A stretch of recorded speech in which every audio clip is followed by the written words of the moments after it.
Hello বন্ধুরা, মোহনার দিকের আরও একটি নতুন ব্লগে তোমাদেরকে অনেক অনেক স্বাগত। আর আজ আমি তোমাদের সাথে শেয়ার করব কাতলা ভাপা, মানে কাতলা মাছ দিয়ে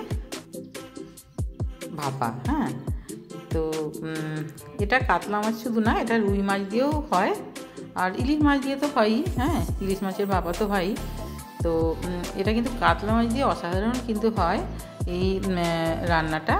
হ্যাঁ, তো কীভাবে আমি বানাচ্ছি প্লিজ তোমরা পুরো ভিডিওটা অবশ্যই দেখো, আর অবশ্যই একটা লাইক দিও, লাইক দিয়ে ভিডিওটা দেখো। হ্যাঁ, লাইক কমেন্ট হলে পরে ভিডিও বানানোর উৎসাহটা আমাদের ভীষণই বাড়ে। হ্যাঁ, তো তোমরা দেখতে থাকো কীভাবে আমি বানাচ্ছি। প্রথমে আমি কাতলা মাছের পিস নিয়ে নিয়েছি, গাদার পিস আছে আর একটা লেজার পিস আছে, আর মশলা নিয়েছি এখানে সাদা সর্ষে, কালো সর্ষে, পোস্ত আর কাজু। হ্যাঁ, সমস্ত মশলা আমি মিহি করে বেটে নিয়েছি। আর এদিকে দেখো, যে টিফিন কারিটাতে আমি কোন টিফিন কৌটো যেটা আমি নিয়েছি এটাতেই রান্নাটা হবে। তো এখানেই মাছগুলিকে আমি সমস্ত মশলা মাখিয়ে ম্যারিনেট করে নেব। হ্যাঁ, তো প্রথমে মাছগুলিতে আন্দাজ মতো নুন দিয়ে দিলাম, আর নুনটা এখানে বুঝে শুনেই দিতে হবে, যেহেতু এটা গায়ে গায়ে হবে, খুব বেশি এটা ঝোল তো হবে না। হ্যাঁ, সেই জন্য নুন যেন খুব বেশি না হয়ে যায় সেদিকে নজর রাখতে হবে।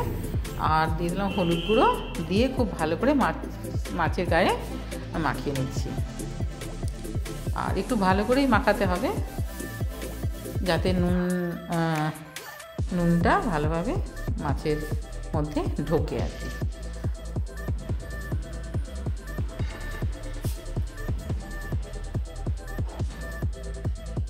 তারপরে এর মধ্যে আমি দেখো সমস্ত কিছু দিয়ে দিচ্ছি। প্রথমে দিয়ে দিলাম পেঁয়াজ কুচি।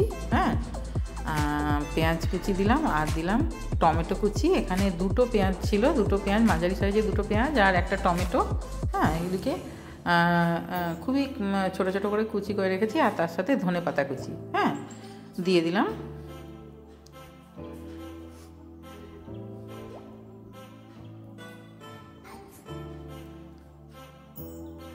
তারপর এর মধ্যে আমি দেব ঝাল লঙ্কার গুঁড়ো।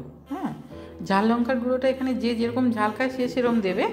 আর এখানে যদি কেউ মনে করে যে শুকনো লঙ্কার গুঁড়ো দেবো না, তাহলে সেক্ষেত্রে কাঁচা লঙ্কা বাটা দিতে পারে। আর আমি শুকনো লঙ্কা দিয়েছি, তার সাথে কাঁচা লঙ্কাও দেবো। তো দেখো, তারপরে যে মশলা যেটা করে রেখেছিলাম বেটে, সর্ষে, পোস্ত আর কাজু একসাথে বেটে রেখেছিলাম, সেটা মাছের গায়ে খুব ভালো করে মাখিয়ে নেব। আর একটু সময় করে ভালো করে মাখিয়ে নিতে হবে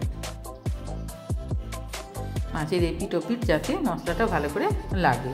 কারণ এটা তো মানে ওই টিফিন কৌটোতেই রান্না হবে, এটা তো আর নাড়াচাড়া হবে না। হ্যাঁ, খুন্তি দিয়ে তো আর এটা নাড়াচাড়া হবে না, সেই জন্য হাতে করে যেভাবে মাখাবে সেইভাবেই এটা রান্না হবে।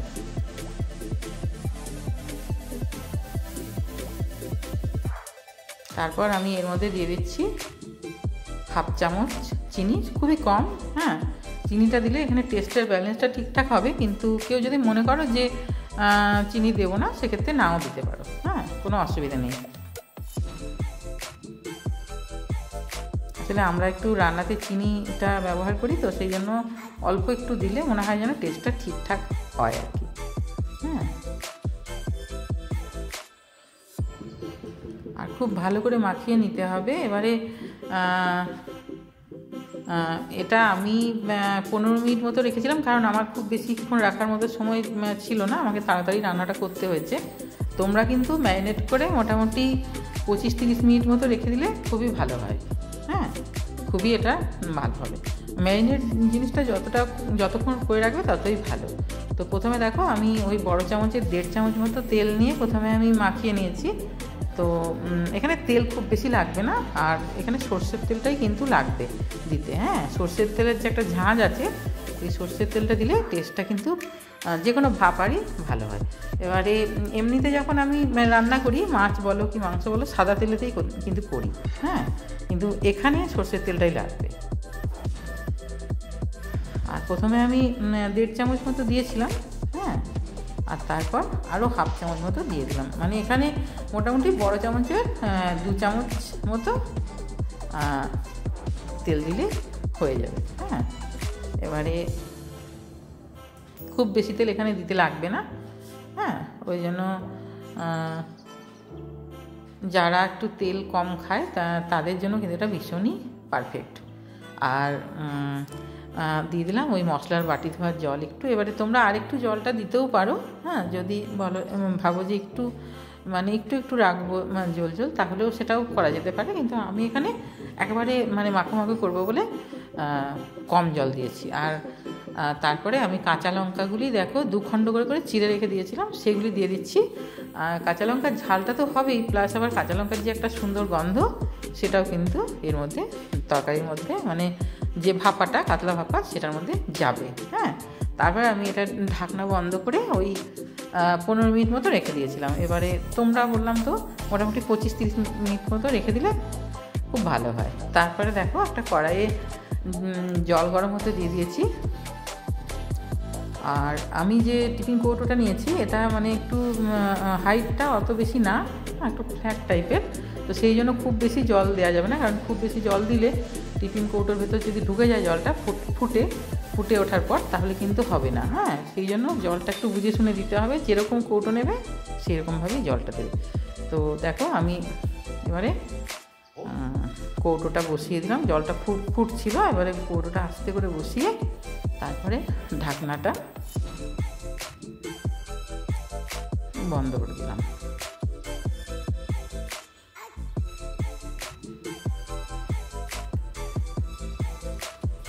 তারপর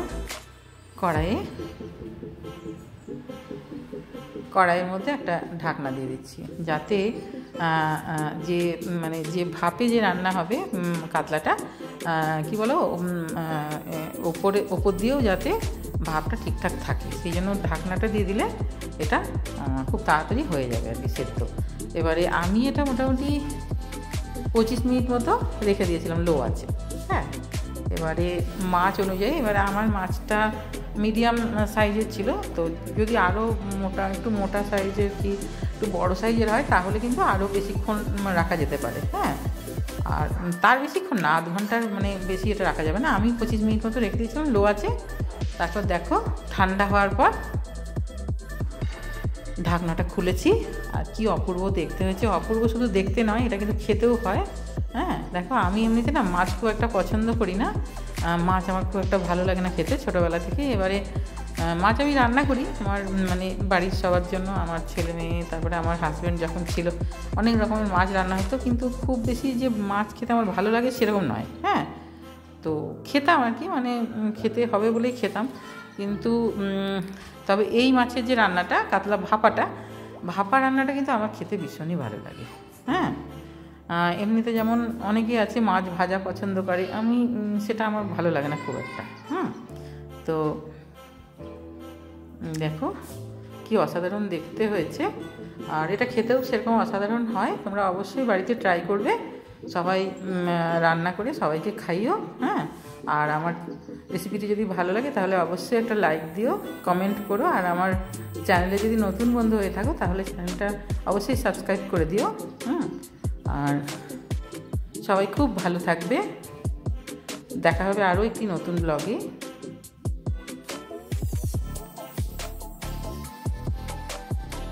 বাই।